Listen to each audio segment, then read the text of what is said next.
Frères et sœurs, je vous salue tous dans le nom précieux de notre Seigneur Jésus-Christ. Nous allons continuer sur l'étude de notre thème vu précédemment, l'Église.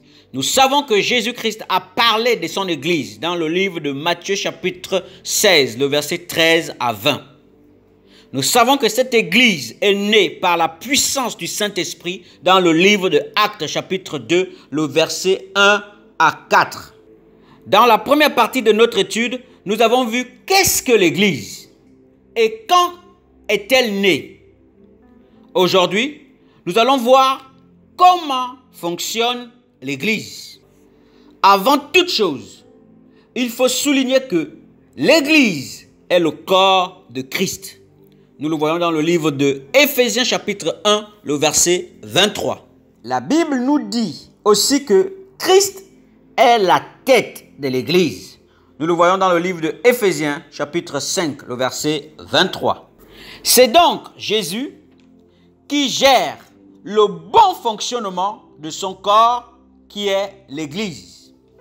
Et pour cela, Jésus s'est entouré des hommes avec qui il travaille pour la bonne santé de son corps.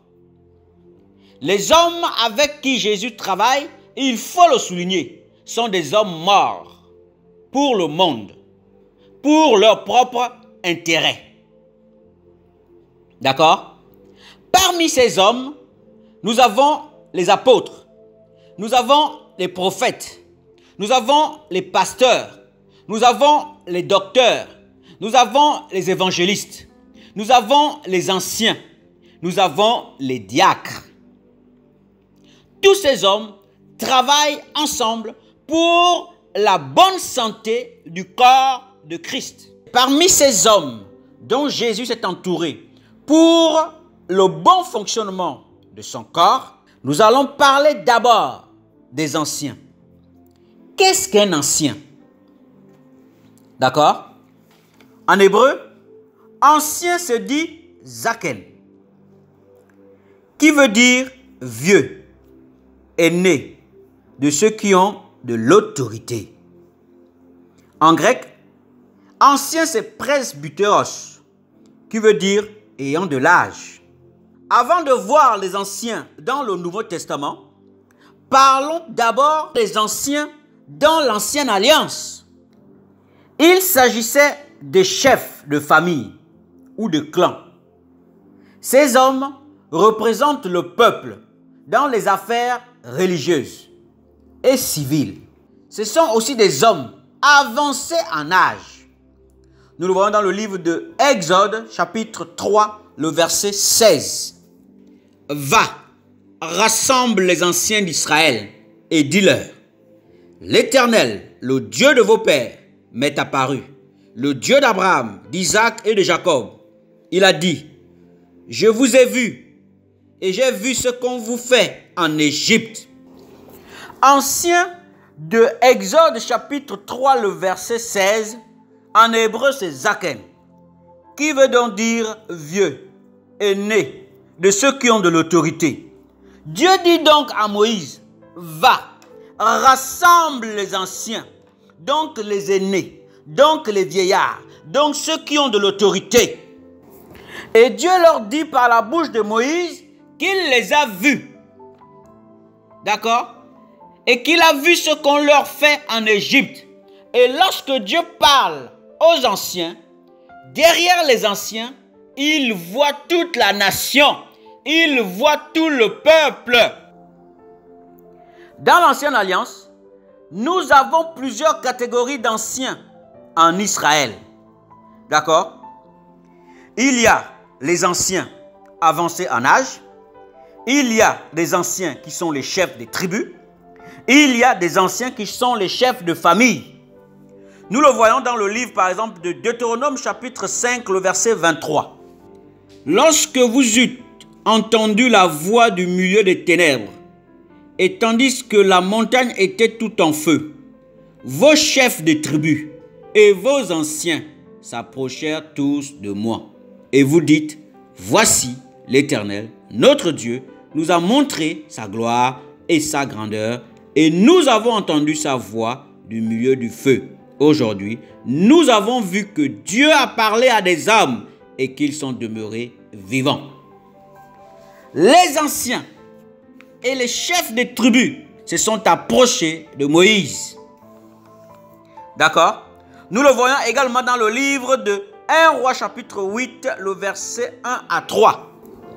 Alors, le roi Salomon assembla près de lui à Jérusalem les anciens d'Israël et tous les chefs des tribus, les chefs de famille des enfants d'Israël pour transporter de la cité de David qui est Sion, l'arche de l'alliance de l'Éternel.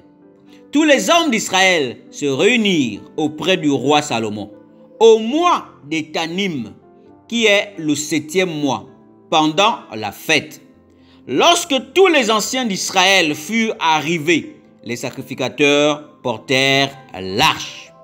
Donc, tous ces anciens-là qui sont arrivés, la Bible nous dit au verset 1, ce sont donc les anciens d'Israël, notamment les vieillards, tous les chefs de tribus et les chefs de famille. Lorsque ces hommes sont arrivés, la Bible dit, lorsque les anciens au verset 3 sont arrivés, d'accord, les sacrificateurs portèrent l'arche. Donc, dans l'ancienne alliance, les catégories d'anciens que l'on retrouve en Israël, ce sont les vieillards, ce sont les chefs des tribus et les chefs de famille. D'accord? Quel est donc le rôle de ces anciens dans l'ancienne alliance? D'accord? Les anciens, dans l'ancienne alliance, avaient le rôle de juge. Nous le voyons dans le livre de Deutéronome chapitre 22, le verset 15 à 19. Josué chapitre 20, le verset 4. Zacharie chapitre 8, le verset 16.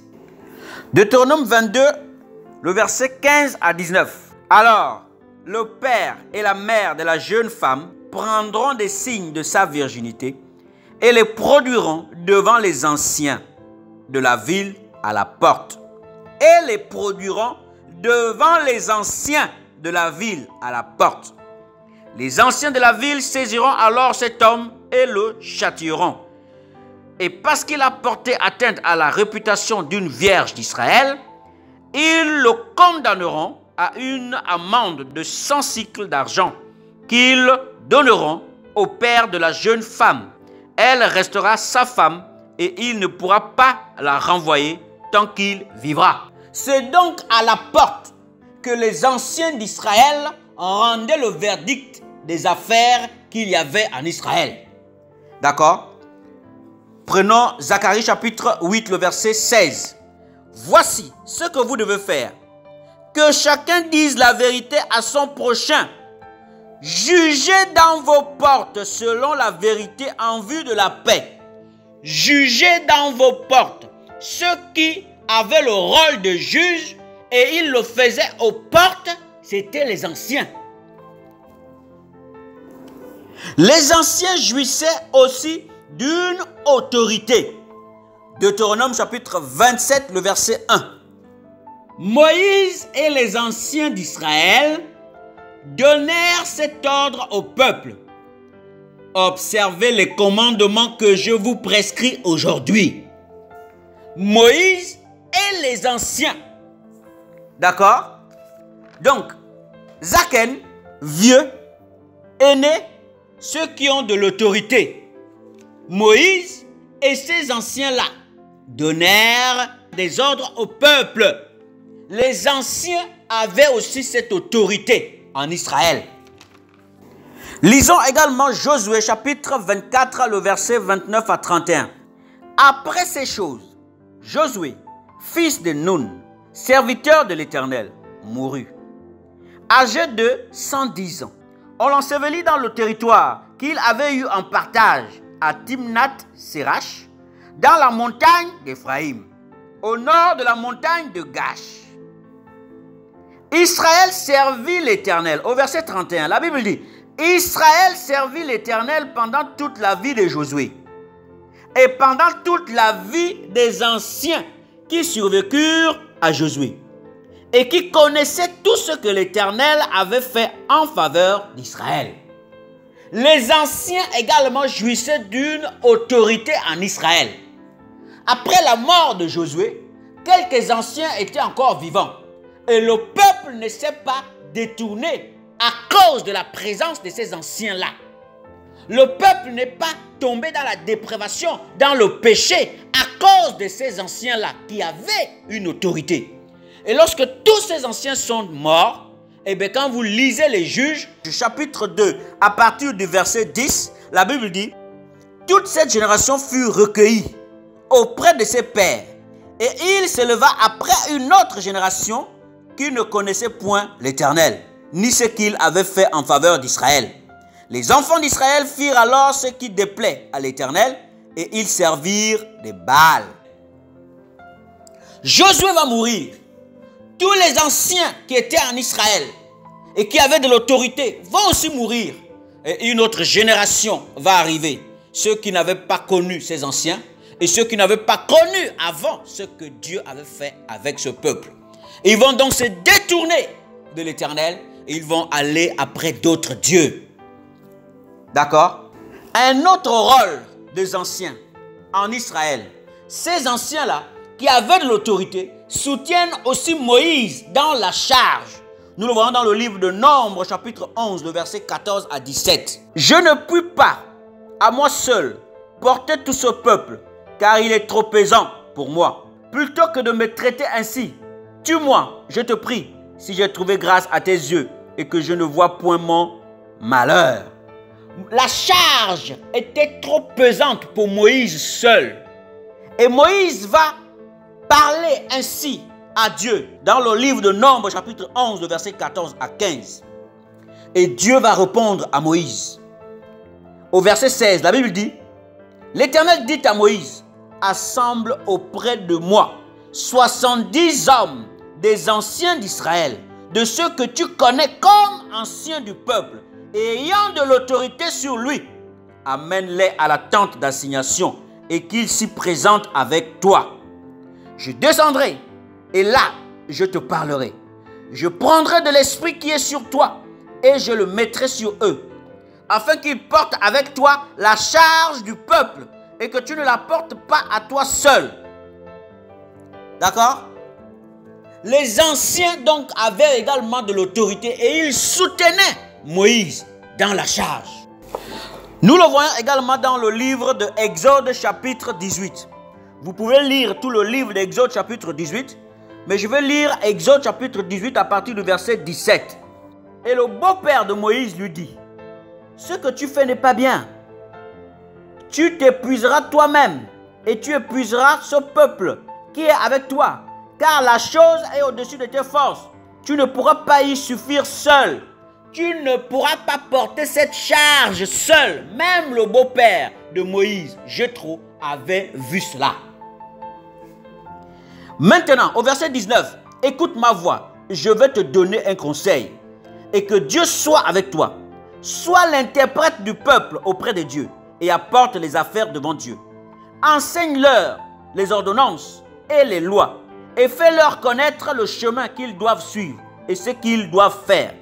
Choisis parmi tout le peuple des hommes capables, craignant Dieu, des hommes intègres, ennemis de la cupidité, établis-les sur eux comme chefs de 1000, chefs de 100, chefs de 50 et chefs de 10. Qu'ils jugent le peuple en tout temps, qu'ils portent devant toi toutes les affaires importantes et qu'ils prononcent eux-mêmes sur les petites causes. Allège ta charge et qu'ils la portent avec toi. Comme nous l'avons vu dans le livre de Nombres chapitre 11. D'accord? Les anciens devraient également porter la charge avec Moïse, car elle était trop lourde pour lui. Elle était trop lourde pour lui seul. Donc voici un autre rôle des anciens dans l'ancienne alliance. Ils devraient soutenir Moïse. Ils devraient porter également la charge avec Moïse. Après avoir lu ces passages, on comprend donc que dans l'ancienne alliance, les anciens travaillaient avec Moïse. Ils soutenaient Moïse dans la charge. d'accord, ils étaient autour de Moïse et de Josué. D'accord? Or, Moïse a dit, dans le livre de Deutéronome chapitre 18, le verset 18, que Dieu nous suscitera un prophète comme lui. Les anciens de la nouvelle alliance travaillent avec Jésus, travaillent autour de Jésus, soutiennent la charge avec Jésus pour le bon fonctionnement du corps de Christ, pour le bon fonctionnement de son corps, dont lui-même est la tête. Jésus s'est entouré des hommes pour le bon fonctionnement, la bonne marche de son œuvre, de son église. Deutéronome chapitre 18, le verset 18, la Bible dit: « Je leur susciterai du milieu de leurs frères un prophète comme toi. Je mettrai mes paroles dans sa bouche et il leur dira tout ce que je lui commanderai. » Il était question de Jésus. D'accord? Il était question de Jésus. Le peuple était tellement attentif à l'accomplissement de cette prophétie. Le peuple connaissait tellement cette prophétie que lorsque Jean-Baptiste est arrivé, ils lui ont posé des questions. Jean chapitre 1, lisons à partir du verset 19. Voici le témoignage de Jean, lorsque les Juifs envoyèrent de Jérusalem des sacrificateurs et les Lévites pour lui demander: « Toi, qui es-tu » Il savait pourquoi il posait cette question. Parce que dans le livre de Deutéronome, chapitre 18, le verset 18, Dieu avait dit par la bouche de Moïse qu'il leur susciterait un prophète comme lui. Ils vont donc lui poser la question: « Qui es-tu » Il déclara, Jean va déclarer, et sans restriction, il affirma qu'il n'était pas le Christ. Et ils lui demandèrent: « Quoi donc? Es-tu Élie » Et il dit: « Je ne le suis point. » Et ils vont encore poser la question: « Es-tu le prophète? Es-tu le prophète ?» Ils savaient que Dieu leur avait promis qu'il leur susciterait un prophète comme Moïse. D'accord? Et il répondit: « Non. » Ils lui dirent alors: « Qui es-tu? » Afin que nous donnions une réponse à ceux qui nous ont envoyés. « Que dis-tu de toi-même? » « Moi, dit-il, je suis la voix de celui qui crie dans le désert. » Jean-Baptiste va dire qu'il n'était pas le prophète, mais il est la voix. D'accord? Les anciens de l'Ancienne Alliance travaillaient autour de Moïse, soutenaient Moïse dans la charge. D'accord? Et ce prophète dont a parlé Moïse est venu au temps de Jean-Baptiste jusqu'à aujourd'hui. C'est le prophète qu'on attendait. Jésus-Christ de Nazareth, il est question de lui. Et dans le livre de Marc chapitre 9, le verset 7, la Bible nous dit: « Une nuée vint les couvrir, et de la nuée sortit une voix. Celui-ci est mon fils bien-aimé, écoutez-le. » Les anciens qui travaillent dans l'œuvre de Christ, les anciens qui travaillent dans l'église de Christ, dont lui-même est la tête, la Bible dit: écoutez-le. Nous devons l'écouter. D'accord? Car c'est lui le prophète qui devrait venir. Et qui est venu? Nous avons vu qu'est-ce qu'un ancien dans l'ancienne alliance. D'accord? En hébreu, zaken, qui veut dire vieux, aîné, de ceux qui ont de l'autorité. Nous avons vu quel était leur rôle dans l'ancienne alliance. D'accord? Ils avaient le rôle de juge et ils jouissaient d'une autorité et ils soutenaient Moïse et Josué dans la charge. Nous allons maintenant parler des anciens sous la grâce. Dans la nouvelle alliance, les anciens ont la responsabilité des églises locales. Pour cela, ils sont nommés selon des critères bien déterminés. D'accord?